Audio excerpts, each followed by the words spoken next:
নমস্কার বন্ধুরা, বিদিশাস blogs and byte চ্যানেলে আপনাদের সকলকে স্বাগত। আজকে আপনাদের সাথে একদম নতুন ধরনের একটা রেসিপি শেয়ার করব। আজকে বানাবো লাউয়ের পকোড়া। লাউ ঘন্ট, লাউয়ের তরকারি খেয়ে যদি আপনারা বোর হয়ে থাকেন তাহলে অবশ্যই একবার এই লাউয়ের পকোড়া ট্রাই করতে পারেন। খেতে দুর্দান্ত হয়। গরম ভাত দিয়ে ডালের সাথে অথবা স্ন্যাক্স হিসেবে আপনারা এই লাউয়ের পকোড়া বানিয়ে নিতে পারেন। তাহলে চলুন দেরি না করে রেসিপিটা আপনাদের সাথে শেয়ার করা যাক। দেখুন, লাউয়ের পকোড়া বানানোর জন্য আমি ঠিক এইভাবে লাউগুলোকে কেটে নিয়েছি। ঠিক আপনারা যেমন করে লাউ ঘন্ট বানানোর জন্য লাউটা কাটেন, প্রথমে একটু মোটা সাইজের পিস করে আমি লাউটা কেটে নিয়েছি। তারপর সেই পিসগুলোকে ঠিক আলু ভাজার মতো করে কেটেছি।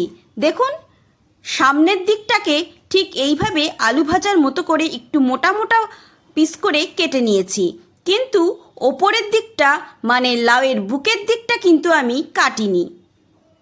শুধুমাত্র লাউয়ের পিসের সামনের দিকটাকে আমি আলু ভাজার মতো করে কেটে নিয়েছি আর ওপর দিকটাকে ছেড়ে দিয়েছি। খুবই সোজা, ঠিক যেভাবে আমরা লাউ পিস করি ঠিক সেভাবেই কেটেছি, শুধু ওপর পোর্শনটাকে আমি কাটিনি। এইভাবে সমস্ত লাউয়ের পিসগুলোকে আমি কেটে নিয়েছি, তারপর ভালো করে জল দিয়ে ধুয়ে পরিষ্কার করে নিয়েছি। দেখুন, বুকের দিকটাকে আমি একদমই কাটিনি, শুধুমাত্র সামনের দিকটা কেটেছি। এইবার অ্যাড করে দিচ্ছি হাফ চামচ নুন, আর দেব হাফ চামচ চাট মশলা, অল্প একটু গোলমরিচের গুঁড়ো অ্যাড করলাম। আসলে লাউয়ের নিজস্ব কোনো স্বাদ নেই, একটু নুন চাট মশলা ভালো করে মাখিয়ে নিলে যখন আমরা পকোড়াটা খাবো তখন বেশ ভালো লাগবে। তবে নুন মাখিয়ে বেশিক্ষণ রেখে দেওয়া যাবে না, তাহলে লাউয়ের থেকে জল ছেড়ে দেবে।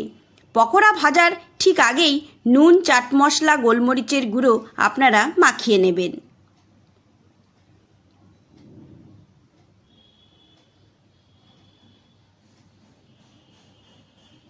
এইবার ব্যাটারটা বানিয়ে নেব। এই জন্য দিয়ে দিচ্ছি 4 চামচ বেসন। আমি একটু বেশি করেই ব্যাটার বানাবো, তবে আপনারা পরিমাণটা কমিয়ে বাড়িয়ে নিতে পারেন।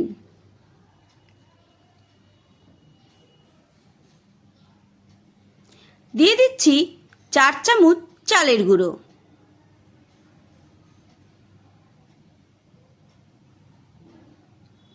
আর দেব 1 চামচ কর্নফ্লাওয়ার। শুকনো উপকরণগুলোকে খুব ভালো করে একটু মিশিয়ে নেব।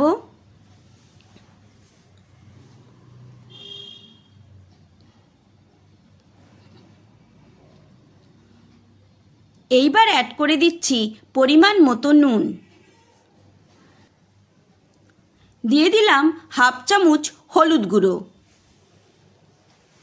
হাফ চামচ লাল লঙ্কার গুঁড়ো অ্যাড করছি, হাফ চামচ গোলমরিচের গুঁড়ো দিয়ে দিলাম, হাফ চামচ কালো জিরে অ্যাড করছি, অল্প একটু চিনি অ্যাড করলাম ঝালটা ব্যালেন্স করার জন্য। আবারও একটু শুকনো উপকরণগুলোকে ভালো করে মিশিয়ে নিচ্ছি।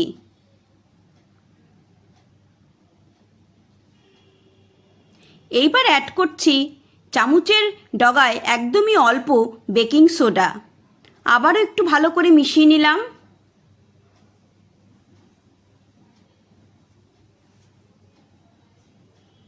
এইবার অল্প অল্প জল দিয়ে একটা স্মুথ ব্যাটার তৈরি করে নিতে হবে।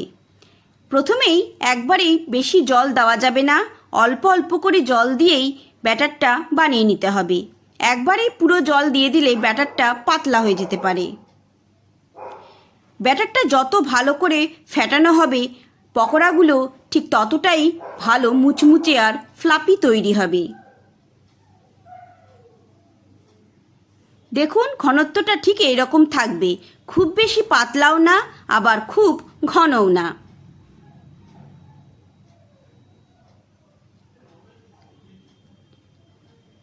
এইবার একটা একটা করে লাউয়ের পিস নিয়ে ব্যাটারে ভালো করে মাখিয়ে গরম তেলের মধ্যে ছেড়ে দিতে হবে।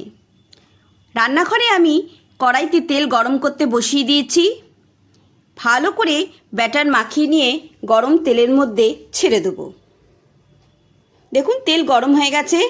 এবার একে একে আমি লাউয়ের পিসগুলো ব্যাটার মাখিয়ে তেলের মধ্যে ছেড়ে দিচ্ছি।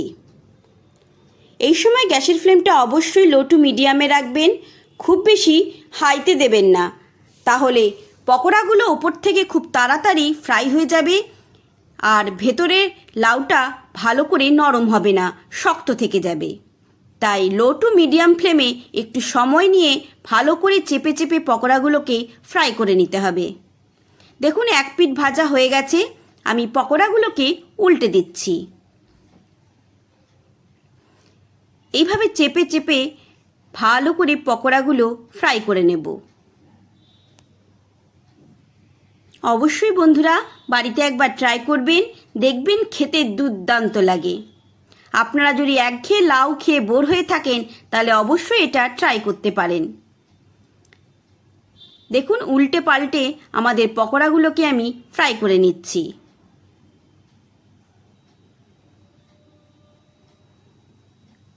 পকোড়াগুলো দেখুন ফ্রাই করা হয়ে গেছে। এবার আমি পকোড়াগুলোকে তুলে নেব। ঠিক একইভাবে আমি বাকি লাউগুলোও ফ্রাই করে নেব। অবশ্যই বন্ধুরা বাড়িতে ট্রাই করবেন। গরম ভাত দিয়ে ডালের সাথে এই পকোড়া দুর্দান্ত লাগে। তাছাড়া আপনারা বিকেলের স্ন্যাক্স হিসেবেও এই পকোড়া বানিয়ে নিতে পারেন। ছোটোর থেকে বড় সকলেরই খুব পছন্দ হবে। তাহলে বন্ধুরা লাউয়ের এই পকোড়া আপনাদের কেমন লাগলো অবশ্যই আমাকে কমেন্ট করে জানাবেন। ভালো লেগে থাকলে একটা লাইক করবেন, বন্ধু ফ্যামিলি মেম্বারদের সাথে শেয়ার করবেন। আবারও আপনাদের সাথে দেখা হবে নতুন রান্নার কোনো রেসিপি নিয়ে। আমার ফেসবুক পেজের বন্ধুরা পেজটা অবশ্যই ফলো করবেন। রেসিপি ভালো লেগে থাকলে একটা লাইক করবেন আর বন্ধু ফ্যামিলি মেম্বারদের সাথে শেয়ার করবেন। সবাই ভালো থাকবেন, সুস্থ থাকবেন। দেখুন কতটা মুচমুচে হয়েছে দেখতে। বিকেলে স্ন্যাক্স হিসেবে সসের সাথে এই পকোড়া একদম জমে যাবে। অবশ্যই বন্ধুরা ট্রাই করবেন।